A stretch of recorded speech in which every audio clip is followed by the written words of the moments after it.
Capital Gains Tax Solutions podcast. I'm your co-host, Pearson York, filling in for Brett Swarts. Each episode, I'm joined by some of the best wealth, business, real estate, and leadership individuals in the world to share ideas, deal stories, and inspiration. So together, we can make complex tax deferral strategies simple and passive income plans achievable. We're streaming on the Expert CRE Secrets podcast, the Capital Gains Tax Solutions YouTube channel, the Kingdom Luxury Realty Facebook page, and the Living in Newport Beach YouTube channel. So go ahead, hit the like button, subscribe button, notification bell. If you guys want to learn more about us, go to capitalgainstaxsolutions.com and check that out. I'm super pumped about our guest today. We have two amazing tax attorneys that deal with the foreign tax, inbound and outbound. They are a wealth of knowledge, both been in the business for 40 and 30 years, over 70 years combined of experience. And so please help me welcome David and Melvin. How you guys doing? Terrific. Excellent. Glad to be on. Awesome.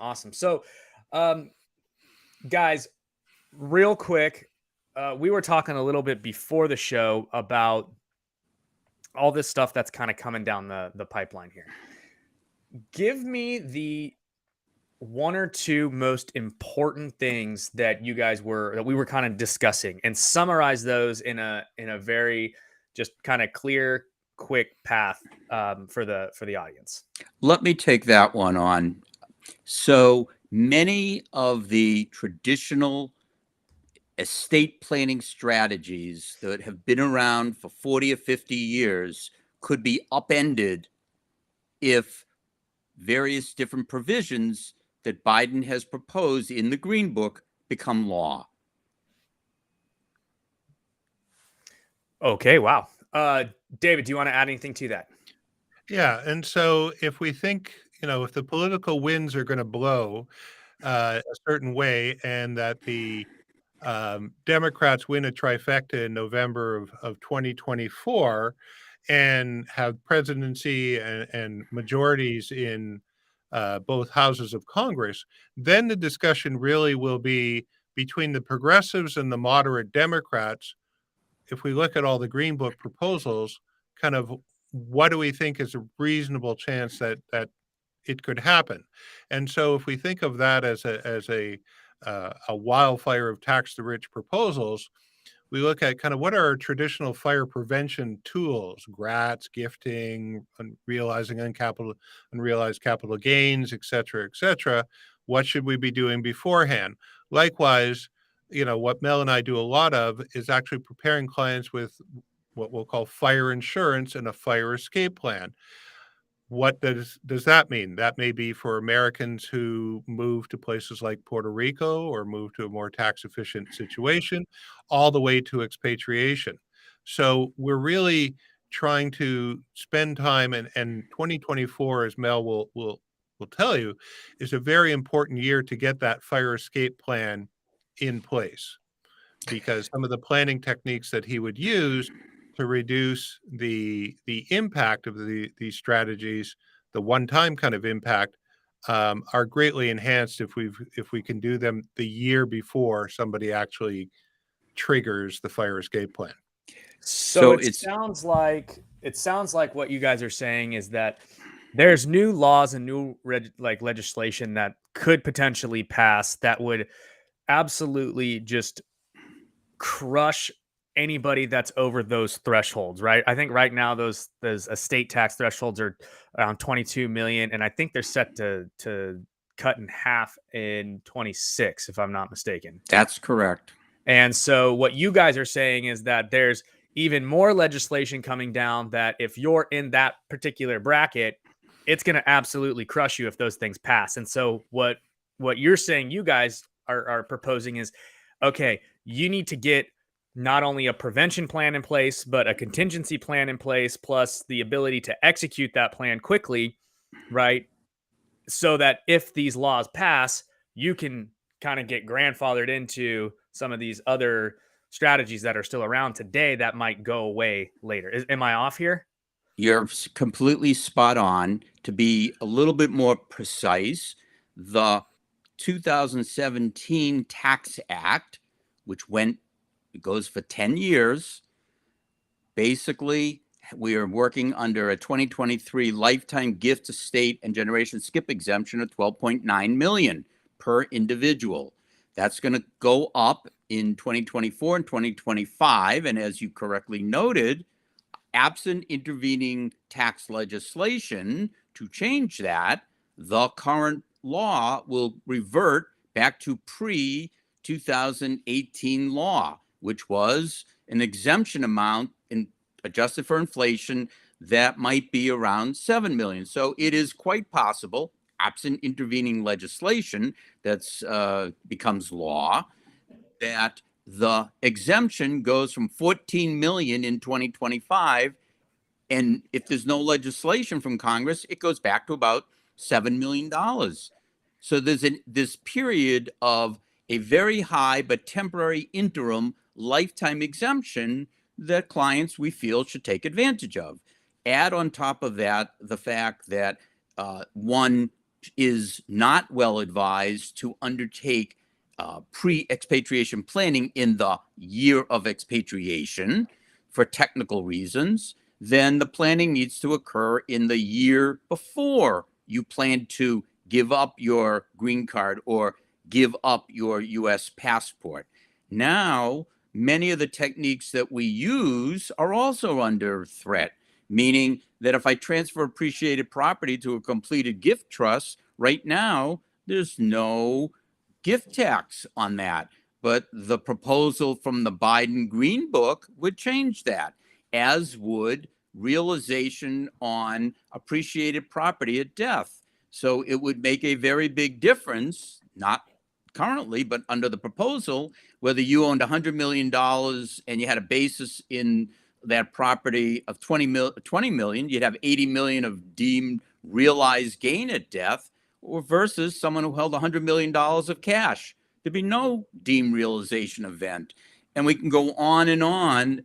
Many of these pre-expatriation trusts that we set up are done to go on for multiple generations, but that would be changed by the rule that would impose a generation skip tax at the third generation down.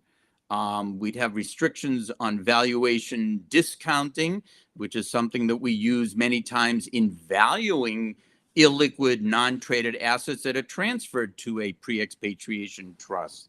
So the combination of where we are would suggest that to anyone contemplating renouncing U.S. citizenship, or if they're a long-term green card holder, abandoning green card, and the possibility that the tax, the mark-to-market tax on worldwide appreciated assets might go from 23.8% to 40%, that might be a catalyst for people to put in place now pre-expatriation planning, so that if that does become law, they would be grandfathered.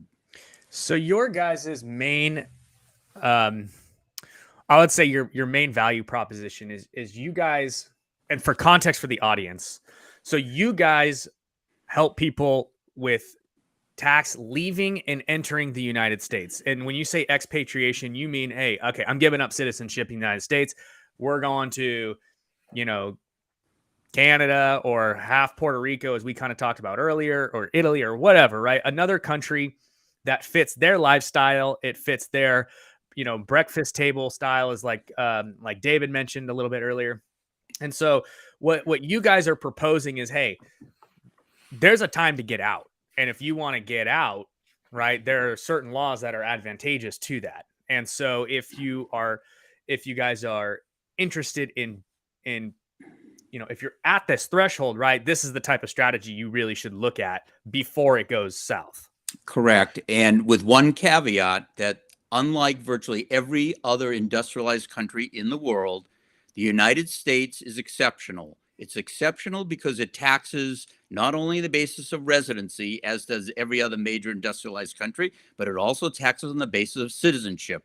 So if I have my U.S. passport and I'm living in Switzerland, the EU, or the Far East, I am subject to U.S. income tax. I'm subject to U.S. estate tax, even though I don't live in the U.S. That's exceptional. Wow.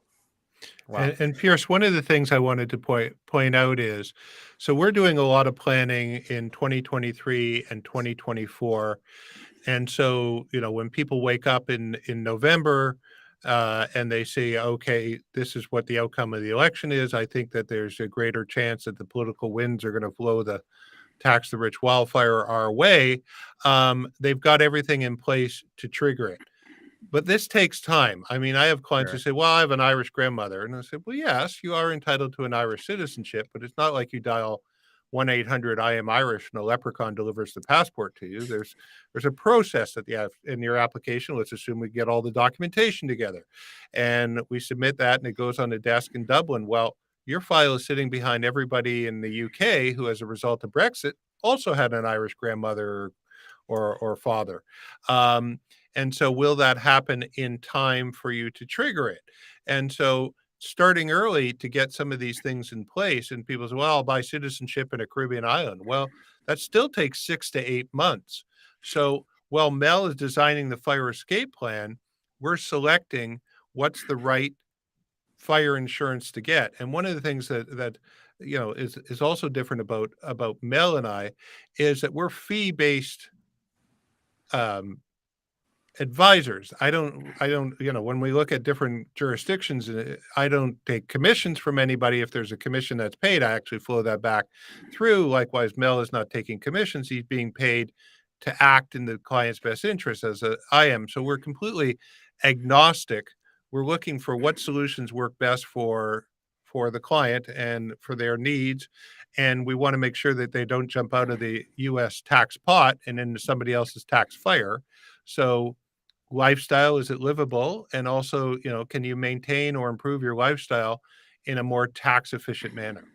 And So one of the let me just add that a very important consideration from a tax point of view in planning early is that when you file a Form 8854 expatriation statement with the IRS, when you give up for the year you give up your US passport or the year you abandon long-term residency, you submit an I-407 to the CIS, you need to certify that you are fully U.S. tax compliant for the 5 years before you expatriated. And so I will tell you that in the majority of these situations, we need to go back and amend. And there are a couple of programs that I'm heavily involved with, streamlined submissions to the IRS that are IRS sanctioned remediation programs, so that when the day comes that you have to sign an 8854 and certify in writing that you're fully U.S. tax compliant for the 5 preceding years, it's already been looked at. You can do that. It's easy because you've already gone through this testing that I go through with typically U.S. accountants. interesting. Okay, so just to outline and summarize what we've talked about. There are potential legislations coming down that will highly affect the people inside of the higher tax brackets who are making significant amount of money over the $22 million mark at the moment. You guys are proposing, hey, there's plans and solutions that we could go look at, which require you to either A, give up citizenship in the United States and go somewhere else and that might be a really advantageous strategy. So what are the 1, 2, and 3, the top 3 basically like strategies that you guys find yourself deploying more and more as we kind of travel closer to this place? Is there a particular country that fits best for a lot of people? Is there a particular is there pros and cons to giving up the citizenship? What are those? Walk me through some of the actual like solutions. Sure, I'll start on this. So, if you go to either of our websites, you'll see a 4-part, very detailed series of articles that Mel and I did. So I'm going to kind of fly at 30,000 feet. So what's the right jurisdiction? Well, that depends completely on the family situation, what you could sell at, as we were saying before, sell at the breakfast table. So I, for example, have 9-year-old twins. So I'm going to be somewhere where they're going to be going to school for 9 months of the year. That's a completely different situation than, empty nesters who like to travel. Some people like to live in big cities. Some people like to live in remote areas. Some people like to live in a jurisdiction where everybody speaks their own language. Other people are more adventurous. So one of the first things that we do is look at kind of what are let's assume we can deal with all immigration and tax issues. What would be the ideal situation for the living conditions and situations for the family? Do you need schools? Do you need hospitals? Do you need infrastructure? Do you like riding your motorcycle around on the weekends for, long trips? What are all those things? Then we figure out what are the jurisdictions that will fit those criteria, and which ones can we do tax efficiently? And one of the interesting things, a lot of people, when they think of tax exiles, think of small islands that people live on, Necker Island or, or Cayman or something. Very few of my clients end up being in those kind of jurisdictions. They're actually in jurisdictions which are thought of as high tax jurisdictions, but which have special regimes or with tax planning can be low tax jurisdictions.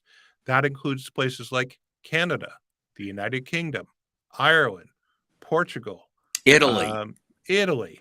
Italy is a very popular one. Switzerland, people may have know about. Greece, Malta, Cyprus, Singapore. I mean, there's a bunch of jurisdictions that are thought of as, the general public thinks that they are high tax countries, but with proper advice can actually result in a very low or regulated tax burden on the clients. So, for example, in Switzerland, David and I worked on this situation a couple of years ago.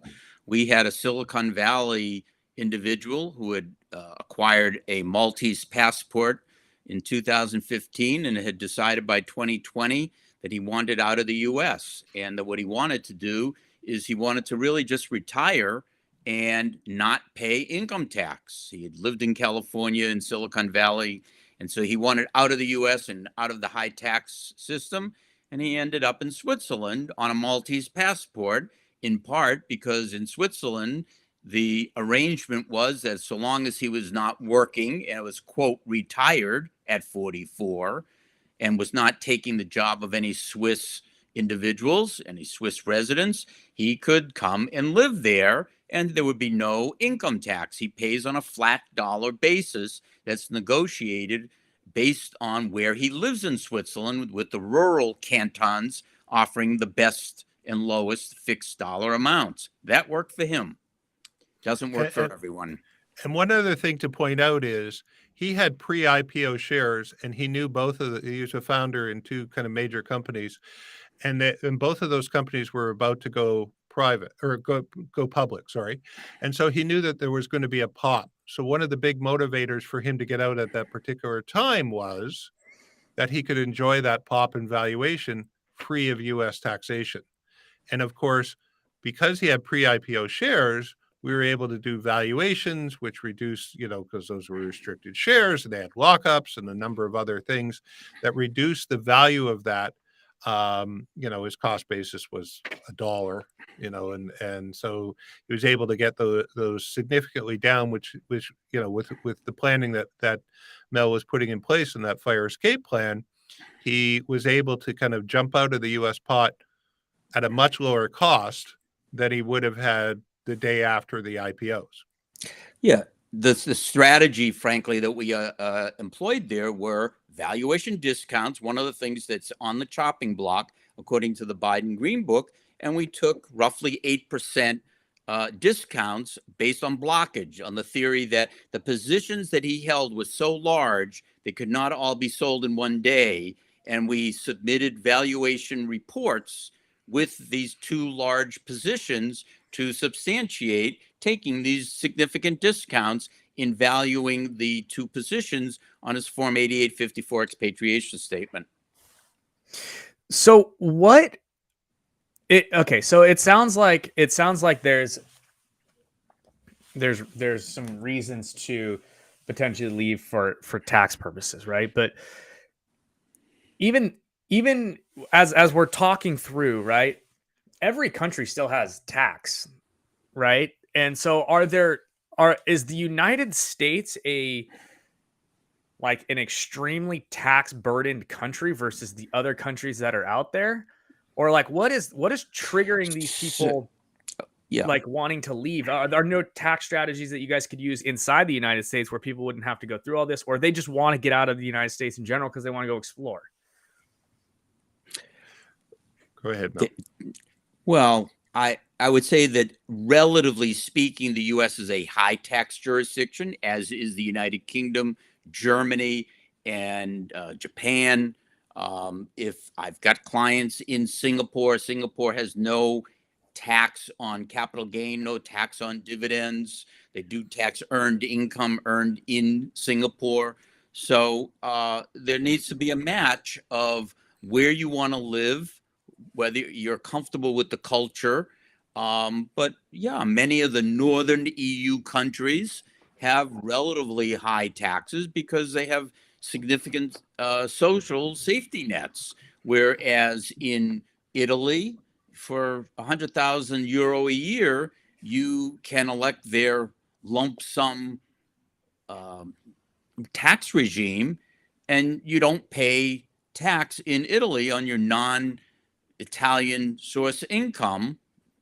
And so if you get out from under the U.S., then you don't have U.S. tax. So maybe moving to Italy might make sense for you because Italy would allow you to work. Whereas if you move to Switzerland, you can't work there on a forfait or fixed dollar amount agreement. So it varies. I can't generalize. I don't want to generalize. Sure. Israel's a high tax country. Most people don't become tax residents of Israel. They move there and they make sure that they never become a tax resident by only spending less than 183 days there. So there are strategies that are available. I've had one client who wants to be a tax nomad and make sure that he or she knows what the rules are in the various countries in which he or she wants to spend some time, but make sure they don't trip up and go over any minimum required number of days to become a tax resident. And Pierce, let me give you an example of how there isn't there's a lot of misconceptions. So look at Canada. Most Americans and most Canadians would say Canada is a high tax country. Let's start with a few kind of obvious things. Canada does not have an estate tax. Canada does not have a wealth tax. Canada does not have a gift tax. So that's not even an issue. So what Canada has is high income and capital gains rates. And like the United States, Canada, the capital gains are taxed at half the rate of the ordinary income. But you need to understand everybody focuses on the tax rate. Well, that's not the important thing. You need to, how much tax am I paying? So one simple equation is X, which is taxable income, times Y, which is rate, equals Z, or as they say in Canada, Z, which is the tax dollars paid. So you want to reduce Z. Well, the rates are what they are.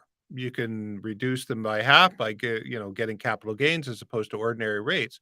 But with pre-immigration tax planning, you can effectively shelter all the non-Canadian source income and capital gain. So 0 times an even 99.9% rate is still $0 paid. So it's understanding, not just looking at the rate, but what ultimately is the actual tax burden. In Italy, they define it as 100,000.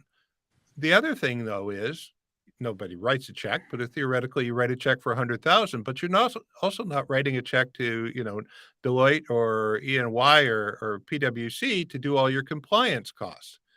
And you also, when when you go out to dinner, you don't have to say, well, is this a business dinner? And how many miles do I get to write off?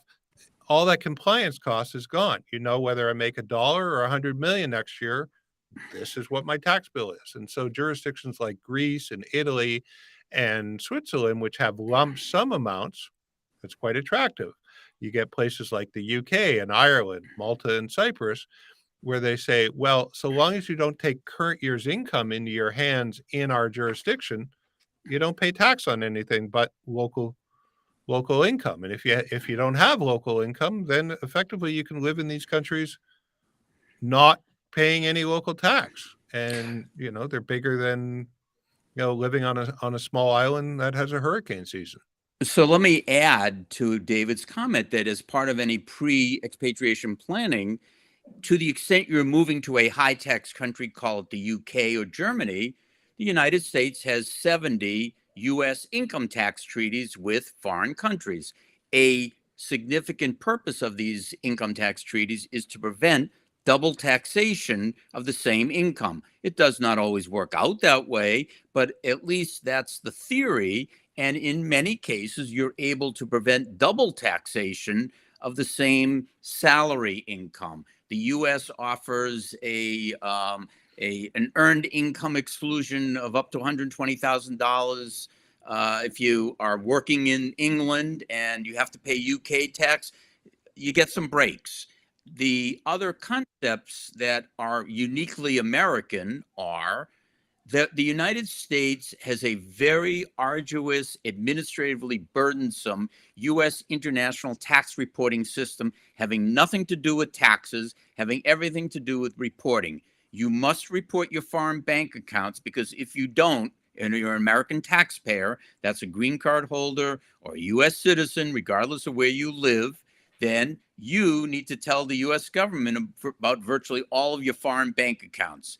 The U.S. has 3 anti-deferral tax regimes: CFC, controlled foreign corporations; PFICs, passive foreign investment companies; and a unique throwback tax on trusts, foreign trusts that make distributions to U.S. persons. These anti-deferral regimes take the theory that the U.S. does not want its taxpayers, its residents, its green card holders, its citizens, to defer income by putting it offshore. And so the U.S. has these punitive tax regimes that discourage that. Interesting.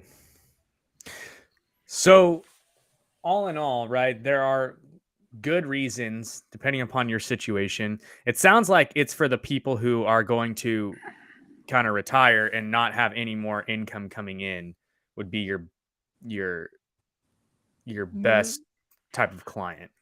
Not necessarily. So it would be, so the clients that tend to engage us in going beyond the domestic fire prevention to the fire insurance and the fire escape plan, are people who are worried about estate tax. We talked earlier about the current exemption, retrofitting in January of 2026. There are people who are saying, well, I very smartly, I have capital gain as opposed to ordinary income. And geez, those rates are going to go up. So that's going to be more expensive. And these clients will take the proceeds of this, and how can I make sure that those monies, after tax monies, make after I leave, have a very low to no tax burden on them. Likewise, if I have ongoing U.S. source and U.S. situs, how in my planning in that do I reduce the withholding tax? How do I reduce the tax burden on that so that it keeps filling up my, shall I say, offshore tax efficient bucket with net as close to gross as we can get? And so let me also add that for this client of David and mine who renounced his U.S. citizenship and moved to Switzerland, one of his key issues is he cannot own U.S. securities when he dies, because to the extent he owns U.S. securities when he dies, and if they're in his own name, he'll have U.S. estate tax under our U.S. situs rules. Now, most advisors don't know about some of these rules. There are some ways to get around that by having this particular individual possibly set up a Cayman corporation, or possibly set up a 3-member LLC or 3-person partnership that's recognized as such in Switzerland. But these things require not only U.S. tax counsel to advise to block the U.S. estate tax, but also local counsel in the home jurisdiction as to what is the consequence of a Swiss resident owning all the shares in a Cayman company. Is the individual better off having a three-person partnership on which we can file a reverse check the box election, so that for U.S. tax purposes, that foreign partnership in Switzerland would be taxed as a corporation? These are things that I deal with and David deals with every day. So we're very facile in understanding how to use these rules to benefit our clients. And Pierce, one of the things, there's a lot of excellent, tax lawyers in the United States, and each jurisdiction. What tends to happen is the tax lawyers, they all focus on the fire prevention, so they know all the latest techniques. Okay, here's my GRAT, here's Super Roth, all the different domestic techniques. But it's actually quite rare to find somebody who is who knows the rules relating to a fire escape plan. So when I've been doing this for only 3 decades. Mel's been doing it for 45 years. Well, 3 to 33 years. I've been doing it. But, when I finally kind of ran across Mel, it was kind of like 2 unicorns meeting in the forest. Oh, you exist. Oh, you know what I'm talking about. We can speak the same language. And it's not an enormous number of people compared to the size number of U.S. taxpayers, but the U.S. is very unique in that the U.S. does not, amongst developed nations, it doesn't have a VAT tax, which means that the U.S. has an extraordinary dependence on personal income tax for its total tax revenues. They also, whether you think it's fair or not, it is just absolutely 43% of that total personal tax take comes from 1% of the taxpayers. And so it has an extraordinary overdependence on a small number of taxpayers. And so it's the golden goose effect. The more that, the rich guy have to pay more and more, et cetera, et cetera. And the common person doesn't know that, but the common person, they're voters. And so, I say, well, it's all very good that the Wall Street Journal runs things trying to educate the general population about these facts that I just laid out. But good luck. The voters' perception is their reality. And so you have to plan I'm not saying Wall Street Journal stop trying to educate people, just recognize that most people do not want to hear what you're telling them, and they're voting. And so you have to kind of take that into account. And I would also add, Pearson, that the representation of lobbyists in Washington is very strong for various different U.S. taxpayers. However, there is virtually no sympathy in Washington for someone who wants to leave the U.S. And therefore, the attitude in Washington is, if you want to renounce your U.S. citizenship or abandon your green card, go ahead and do it, but we're going to impose a toll charge to do that. And there's no sympathy. There's no tax lobby group that's going to try to carry the day and convince Congress not to really soak that group of people that wants to, in their view in Washington, thumb their nose at the U.S. tax system. So it's complicated. It's not very, it's frowned upon, essentially, from Congress and the U.S. because they know that most or a good chunk of their revenue comes from those high income earners who, are like smart enough to be like, okay, like I'm done with this. So I'm going to go and they're saying, okay, well, we're going to make it hard for you to do that. Yeah. And Pearson, so for certain individuals who are well known and have gotten other passports, and David can share with you who some of those people are. But for individuals that have over $1 billion of net worth, the idea of paying a $230 million exit tax on just the first billion is not appealing. They may have additional passports or residencies where they can go, but giving up U.S. citizenship would be a tall order because of the toll charge. And if they owned all the stock in one company, or it's a few companies, then it's not traded, and they couldn't sell it all. They couldn't sell enough of it to pay the exit tax. So those individuals really are going to stay in the U.S. Unless they're comparing paying 23.8% once to paying 25% on unrealized capital gains every year. That's the ultra billionaire tax proposal. We don't think that there's going to be, enough moderates and progressives, but if I could predict the U.S. political wins, I would retire, put it all on whatever it was going to be, and not bother doing this, and count my chips next November. There would have to be enough moderate Democrats to go along with Bernie Sanders and Elizabeth Warren and Chris Von Holland to adopt a wealth tax, and I doubt that exists. And widened, and widened. Definitely. Interesting. Okay, cool. So where can people find you guys?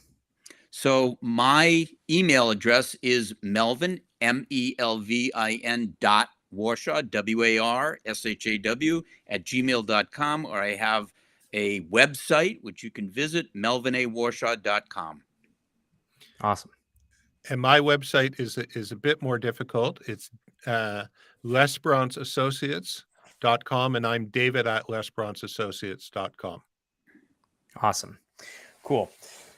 Well, guys, this has been super informative. It's been awesome. We're going to have to do round 2 because we barely scratched the surface of the tip of the iceberg on this one for sure. Because there's so many more questions and so much more, just like thoughts that are popping through, my head and so on and so forth. And so we'll definitely have to give the people part 2 of this one. So I'll be reaching out to you guys for sure. Thank you. So guys, if you're interested in learning more about that, melvin.warshaw@gmail.com and David at lesperanceassociates.com.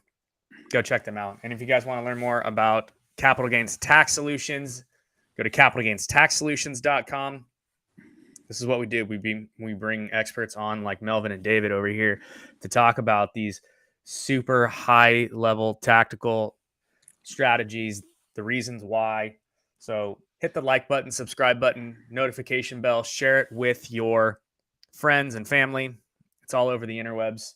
We appreciate it so much. So thanks again, guys, for watching another episode of the Capital Gains Tax Solutions podcast. As always, not having a clear plan is the enemy. And using proven tax deferral strategies, such as the deferred sales trust, such as expatriation, such as some of these fire insurance that we just kind of talked through, are the best way to create, preserve, and grow your wealth. So thank you guys again.